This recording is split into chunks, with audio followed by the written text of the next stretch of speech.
మనస వాచ మీరు చేసినప్పుడు ఖచ్చితంగా భగవంతుడికి తీసి పాత్రలు అవుతామని చెప్పి ఈ సందర్భంగా మీ అందరికీ కూడా తెలియజేస్తుంది. అలానే డిస్ట్రిబ్యూషన్ అంటే ఫుడ్ డిస్ట్రిబ్యూషన్ చేసేటప్పుడు ఎంత గొప్పగా చేయొచ్చు.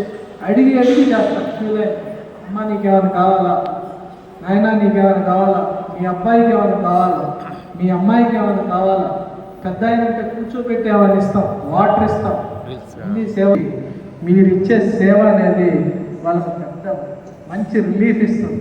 మీరు ఇచ్చే సేవ వాళ్ళు ఎలా స్వీకరిస్తారంటే తెలుసా, దేవుడే శ్రీవారి సేవకులు రోజున్నాడు అనే ఒక ఫీలింగ్ వాళ్ళు వస్తుందని చెప్పి మీ అందరికీ సందర్భంగా తెలియజేస్తున్నారు. అందరిలో కూడా రాక్షస భావాలు ఉంటాయి. అలానే స్ప్లిట్ పర్సనాలిటీ ఇంగ్లీష్లో అంటాం. కొన్నిసార్లు మంచిగా ఉంటాడు, కొంచెంసార్లు వైబ్రెంట్గా ఉంటాడు, కొన్నిసార్లు తిక్కగా బిహేవ్ చేస్తాడు, ఒక్కొక్కసారి మరి